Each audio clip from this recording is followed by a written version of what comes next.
हरियाणा चौपाल में आपका स्वागत है और मैं हूं आपके साथ लोकेश लकी जगवानी।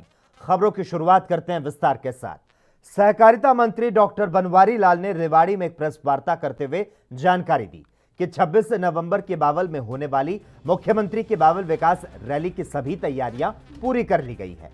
उन्होंने बताया कि इस रैली को संबोधित करने से पहले प्रदेश के मुखिया चौधरी चरण सिंह कृषि विश्वविद्यालय में गर्ल्स हॉस्टल और बावल में ही नवनिर्मित आरओबी का उद्घाटन किया जाएगा, जिनकी अनुमानित लागत 50 करोड़ है। तो वहीं दूसरी ओर 300 करोड़ की छोटी बड़ी अन्य परियोजनाओं का शिलान्यास भी करेंगे। इस अवसर पर मुख्यमंत्री के साथ सांसद राव इंद्रजीत, प्रदेश अध्यक्ष ओम प्रकाश धनखड़ और कोसली विधायक लक्ष्मण सिंह यादव समेत अन्य स्थानीय नेता विशेष रूप से मौजूद रहे। रखी गई है, प्रेस कॉन्फ्रेंस रखी गई है।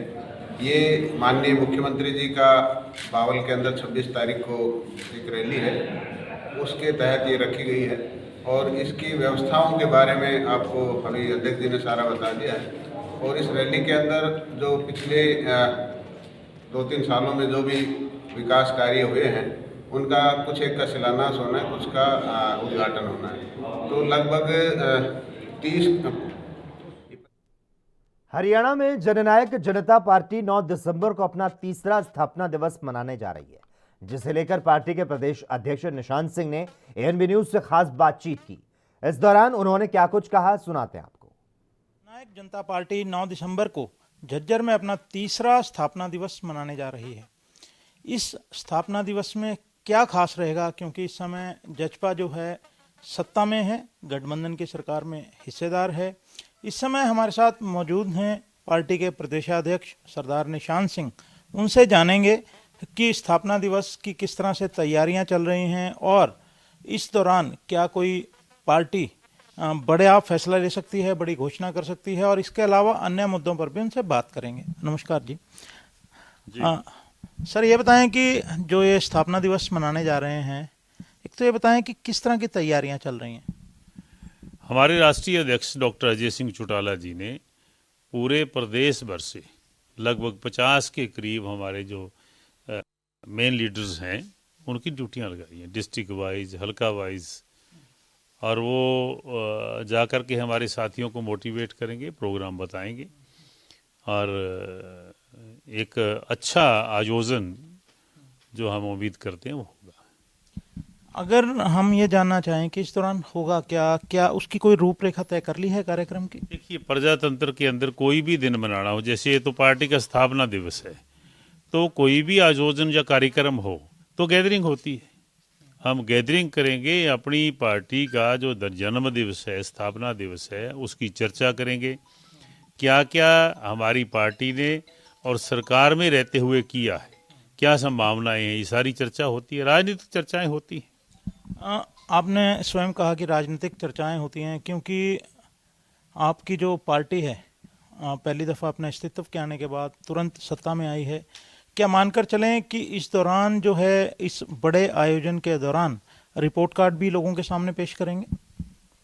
हाँ, तो वही चर्चा होती है कि आज तक पार्टी में सत्ता में हिस्सेदारी करके भारतीय जनता पार्टी के साथ क्या कुछ गेन किया है, क्या हरियाणा प्रांत के लोगों के लिए किया है, वो सारी रिपोर्ट कार्ड रखा जाता है। शुक्रिया। तो ये हैं निशांत सिंह जी, जिन्होंने कहा कि 2 साल माफ़ करें, जो तीसरा स्थापना दिवस जजपा मनाने जा रही है झज्जर में, वहाँ अपने 2 साल के जो सरकार में हिस्सेदारी का जो कार्यकाल है, उसके दौरान जो काम हुए हैं उसका रिपोर्ट कार्ड जनता के सामने जजपा रखेगी। इसके साथ साथ उन्होंने ये भी कहा है कि केंद्र सरकार तुरंत जो एमएसपी का भरोसा भी किसानों को दिलाए, और इसके साथ साथ जो किसान आंदोलन के दौरान मारे गए हैं, जिन पर आपराधिक मामले दर्ज नहीं हैं, उन्हें मुआवजा देने की बात भी करे। एएनबी न्यूज़ के लिए चंडीगढ़ से कैमरामैन रिजवान के साथ राकेश गुप्ता।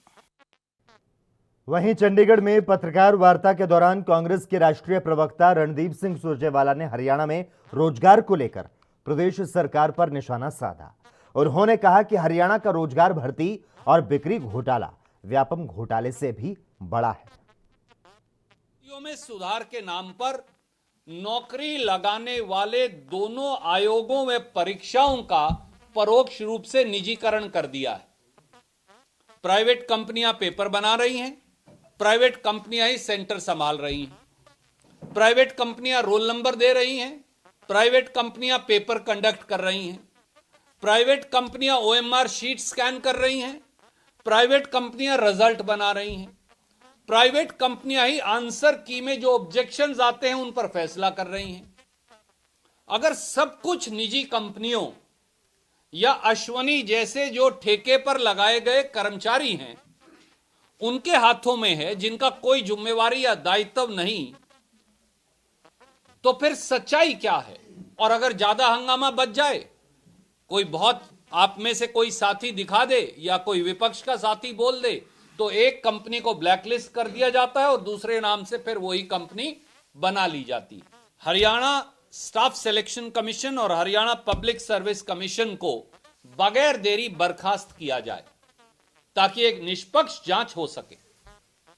नंबर 2, जिन भर्तियों की परीक्षाएं हरियाणा स्कूल एजुकेशन बोर्ड में या फिर हरियाणा पब्लिक सर्विस कमीशन में अनिल नाग हरियाणा विधानसभा में विपक्ष के नेता और पूर्व मुख्यमंत्री भूपेंद्र सिंह हुड्डा ने कहा कि अगला विपक्ष आपके समक्ष कार्यक्रम 11 दिसंबर को नूंह में होगा।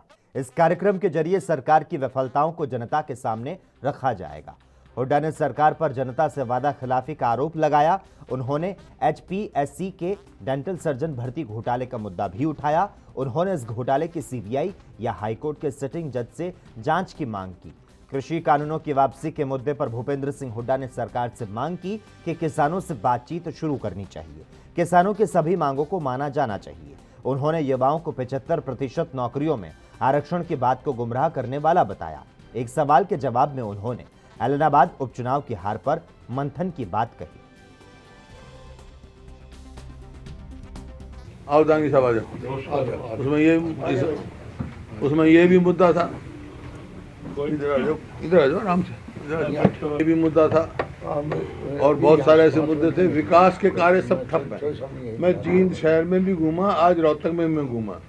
सड़कों का जो हाल है, दुर्दशा जो है, कोई मेंटेनेंस नहीं, इतना बुरा हाल पूरे प्रदेश का हुआ है। मैं जींद में गया, अब मतलब सेक्टरी सड़कें यहाँ देख लो आप।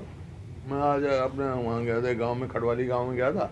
आज तक मैं थोड़ा यार घूम के देखते हैं, मतलब कोई मेंटेनेंस की तरफ कोई ध्यान नहीं, बुरा हाल है, ये स्थिति है। और जैसे मैंने कहा, जींद में जो हमारा कार्यक्रम था कांग्रेस पार्टी का विपक्ष के समक्ष सीएलपी ने किया था, अब ये अगला कार्यक्रम हम 11 तारीख।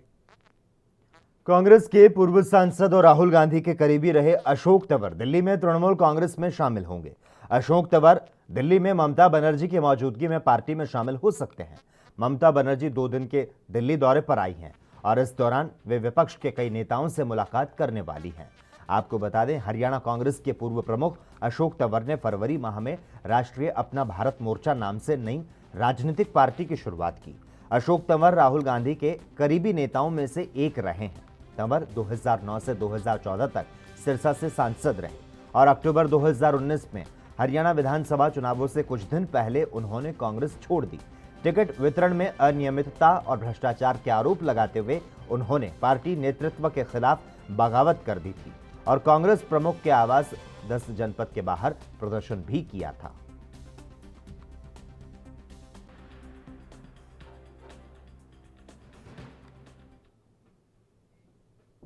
हरियाणा कांग्रेस के प्रदेशाध्यक्ष कुमारी शैलजा ने कहा कि हमारी पार्टी कई अहम मुद्दों पर काम कर रही है।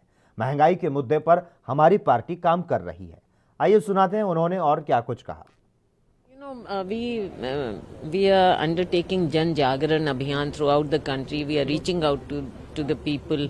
There are issues. The major issue today is the price rise, which is touching every common person's heart, his life, his or her livelihood.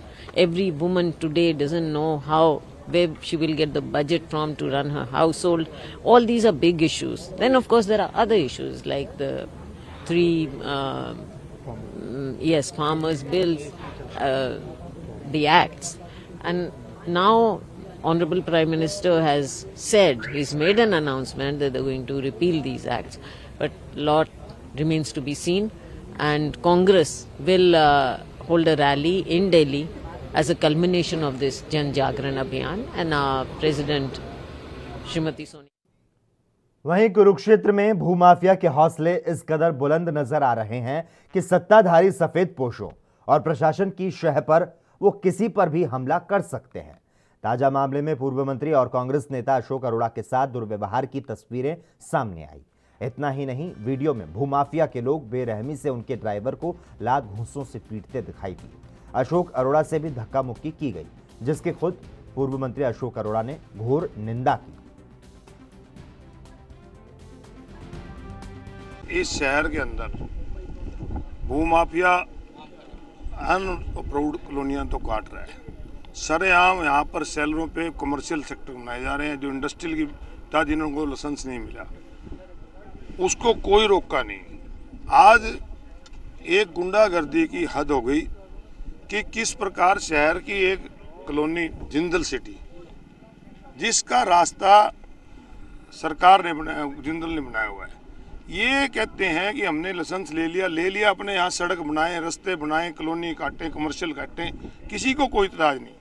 और अगर इनको रास्ता देना है तो सरकार दे, सरकार आए, डीटीपी आए, तहसीलदार आए, वो उनको निशानदेही दे, रास्ता दे।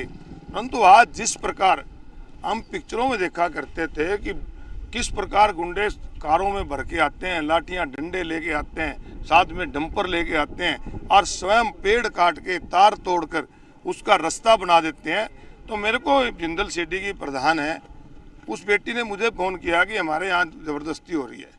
मैं यहाँ पर आया और मैंने देखा कि ये तो सड़क बना रहे हैं। तो मैंने इनसे कहा भी तुम सरकार से इसकी परमिशन ले लो, सरकार की निशानदेही ले लो। तो आप ये देखो कि मेरे जैसे लोगों के साथ भी ये इन्होंने कितनी बदतमीजी करी, उसके गवाह मुझे बताने की लोड़ नहीं, आप लोग स्वयं हैं, आपकी वीडियो है। मेरा ड्राइवर रोकने लगा, उसके ऊपर हत्थापाई करी। मेरे अपने 32 साल के राजनीतिक जीवन में और 60 साल की उम्र में मैंने ऐसी गुंडागर्दी कभी नहीं देखी कि मेरे जैसे व्यक्ति के ऊपर अगर ये हत्थापाई कर सकते हैं तो ये इनको तो कह रहे थे। बढ़ती महंगाई को लेकर अंबाला में कांग्रेस भवन के बाहर कांग्रेसी कार्यकर्ताओं ने प्रदर्शन किया और कैंट के मुख्य बाजारों से पैदल मार्च निकालते हुए सरकार विरोधी नारेबाजी की। यह प्रदर्शन जन जागरण अभियान के तहत किया गया। इसके पहले 18 नवंबर को नारायणगढ़ और अंबाला शहर में कार्यकर्ता प्रदर्शन कर चुके हैं। आपको बता दें, कांग्रेस पार्टी पूरे देश में 14 से 29 नवंबर तक जन जागरण अभियान चला रही है। हरियाणा में यह कार्यक्रम कुमारी शैलजा, प्रदेश अध्यक्ष कांग्रेस हरियाणा की अगुवाई में चलाया जा रहा है। कांग्रेस का एक जिम्मेदारी बन जाती है एक मुख्य विपक्ष होने के नाते कि हम उस बात को उठाएं। और बहन कुमारी शैलजा जी जो प्रदेशाध्यक्ष हैं हमारे हरियाणा के, उनके निर्देशानुसार इस पिछले काफ़ी दिनों से हर जिले में हरियाणा में इस तरह का प्रोग्राम, एक पद यात्रा निकाल रहे हैं, जिसमें महंगाई की आवाज़ को हम लोग उठा रहे हैं। जनता की आवाज़ है, उठाना हमारा फ़र्ज़ है और इसको हम ज़ोरदार तरीके से उठा रहे हैं। ये पद यात्रा कहाँ से कहाँ तक निकलती है? ये अभी हम लोग यहाँ कांग्रेस। उधर हरियाणा सरकार ने तुरंत प्रभाव से 3 आईपीएस और 1 एचपीएस अधिकारियों के स्थानांतरण और नियुक्ति आदेश जारी किए हैं। कुरुक्षेत्र के पुलिस अधीक्षक धीरज कुमार को कमांडेंट तृतीय आईआरबी सुनारिया रोहतक लगाया गया। DCP NIT Faridabad doctor Anshu Singla, जिनके पास डीसीपी मुख्यालय फरीदाबाद का अतिरिक्त प्रभार भी है, उनको कुरुक्षेत्र का पुलिस अधीक्षक लगाया गया है। जींद के अतिरिक्त पुलिस अधीक्षक नीतीश अग्रवाल को डीसीपी एनआईटी फरीदाबाद लगाया गया है, तो साथ ही उन्हें डीसीपी मुख्यालय फरीदाबाद का अतिरिक्त प्रभार भी सौंपा गया है।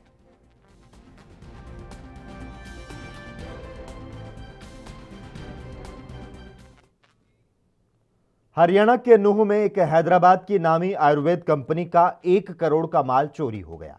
तो वहीं पुलिस को जब इस मामले की जानकारी हुई तो पुलिस ने तुरंत एक्शन लेते हुए छानबीन को शुरू कर दिया और तीनों आरोपियों को पकड़ लिया। पकड़े गए आरोपियों की पहचान खालिद हयाद नासिर निवासी निमका के रूप में हुई। सभी के खिलाफ विभिन्न धाराओं के तहत मामला दर्ज कर लिया गया। दरअसल सीआईए टीम को देर शाम सूचना मिली थी कि एक ट्रक बेंगलुरु की तरफ से आ रहा है जिसमें करोड़ों रुपए की चोरी का सामान भरा हुआ है। सीआईए टीम ने तुरंत कार्रवाई करते हुए नाकाबंदी करते हुए ट्रक को रुकने का इशारा किया, लेकिन ट्रक चालक ने पुलिस को देखकर ट्रक को भगाने की कोशिश की। तो वहीं जब सीआईए टीम ने तत्पर कार्रवाई करते हुए ट्रक को रुकवाया और तलाशी ली तो उसमें चोरी का सामान बरामद हुआ। सीआईए टीम ने तुरंत तीनों आरोपियों को गिरफ्तार कर लिया। 3/21/11/21 को शाम को 7 बजे इंस्पेक्टर सीआईए तावड़ू सुरेंद्र संधू को गुप्त सूचना मिली थी कि एक बंगलोर से गाड़ी आ रही है जिसके अंदर इमामी का आयुर्वेदिक का सामान है, जो कि सीलको की तरफ से होता हुआ भिवाड़ी की तरफ जाएगा। जिस संबंध में इंस्पेक्टर सीआईए ने एचसी अशोक कुमार को सीलको मोड़ के ऊपर नाकाबंदी करने के लिए आदेश दिया और अपनी टीम को भेजा, जो थोड़ी देर बाद एक 10 ट्राला आया, जिसको एचसी अशोक कुमार ने अपनी टीम के साथ उनको रुकवाया।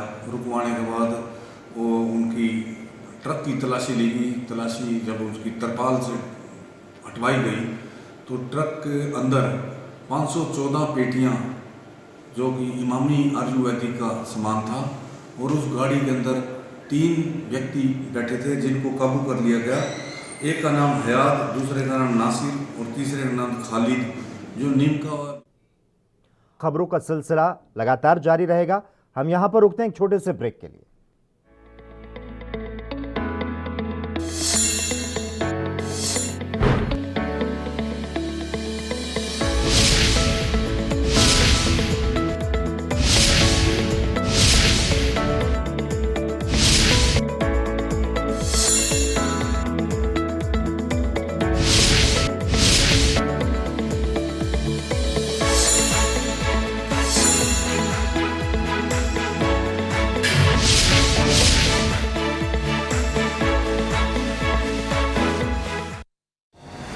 गीता जयंती के उपलक्ष्य में 2 दिसंबर से 19 दिसंबर तक कुरुक्षेत्र में आयोजित होने जा रहा है अंतरराष्ट्रीय गीता महोत्सव, जहां हुनरमंदों के लिए लगेगा शिल्प सरस मेला।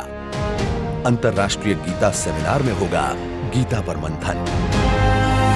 साथ में होंगी शैक्षणिक प्रतियोगिताएं, भजन संध्या, वैश्विक गीता पाठ, सांस्कृतिक कार्यक्रम, गीता सद्भावना यात्रा, भव्य महाआरती और दीपदान जैसे अद्भुत आयोजन। इस अवसर पर आप गीता की जन्मस्थली ज्योतिसर, शक्तिपीठ मां भद्रकाली, स्थानेश्वर महादेव के दर्शन का लाभ भी ले सकते हैं। इस इंद्रधनुषी अंतरराष्ट्रीय गीता महोत्सव में हरियाणा सरकार कर रही है आपको सादर आमंत्रित। हरि का ठिकाना हरियाणा, गीता की धरती पर जरूर आना।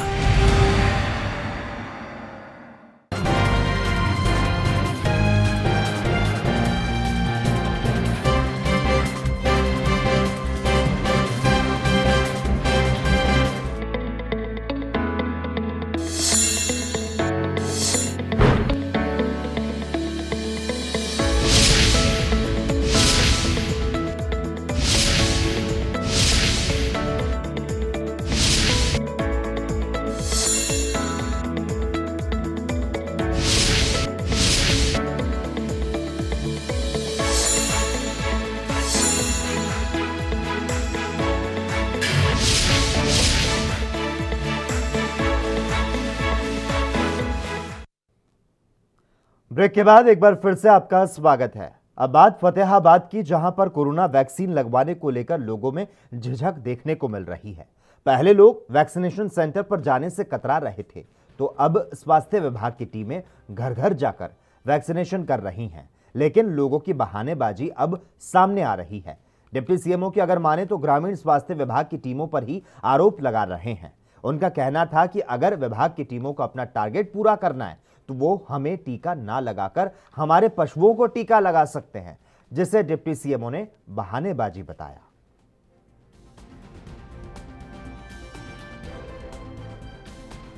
लोग अलग अलग तरीके के बहाने बना रहे हैं कि मेरे घर में अभी मैं बीमार हूँ, मैं परिवार वाले बाहर गए हुए हैं, कोविड है ही नहीं, खत्म हो गया, आप लोगों ने अपने टारगेट पूरे करने हैं, या फिर हमारे घर में हमारे जानवर को टीका लगा दो।